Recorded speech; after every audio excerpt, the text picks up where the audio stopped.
अध्याय 1। इब्राहिम की संतान, दाऊद की संतान, यीशु मसीह की वंशावली।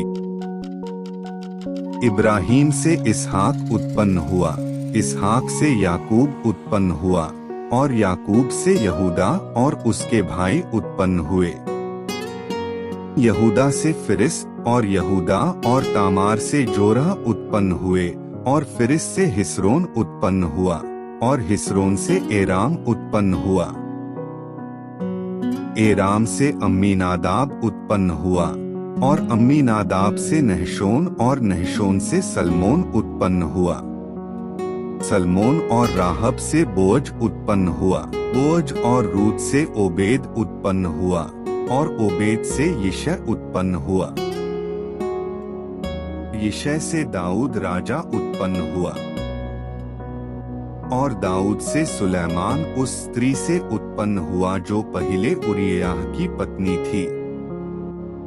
और सुलैमान से रहबाम उत्पन्न हुआ, और रहबाम से अबिय्याह उत्पन्न हुआ, और अबिय्याह से आसा उत्पन्न हुआ, और आसा से यहोशाफात उत्पन्न हुआ, और यहोशाफात से योराम उत्पन्न हुआ, और योराम से उज्जियाह उत्पन्न हुआ, और उज्जियाह से योताम उत्पन्न हुआ, और योताम से आहाज उत्पन्न हुआ, और आहाज से हिजकिय्याह उत्पन्न हुआ, और हिजकिय्याह से मनश्शे उत्पन्न हुआ, और मनश्शे से आमोन उत्पन्न हुआ, और आमोन से योशिय्याह उत्पन्न हुआ।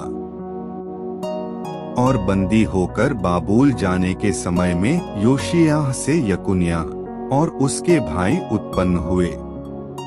बंदी होकर बाबुल पहुंचाए जाने के बाद यकुन्याह से शालतिएल उत्पन्न हुआ, और शालतिएल से जरूब्बाबिल उत्पन्न हुआ, और जरूब्बाबिल से अबीहूद उत्पन्न हुआ, और अबीहूद से इल्याकीम उत्पन्न हुआ, और इल्याकीम से अजोर उत्पन्न हुआ, और अजोर से सदोक उत्पन्न हुआ, और सदोक से अखीम उत्पन्न हुआ, और अखीम से इलीहूद उत्पन्न हुआ, और इलीहूद से इलियाजार उत्पन्न हुआ, और इलियाजर से मत्तान उत्पन्न हुआ, और मत्तान से याकूब उत्पन्न हुआ।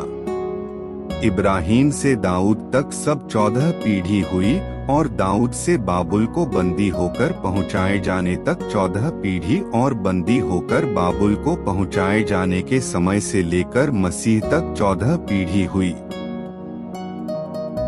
अब यीशु मसीह का जन्म।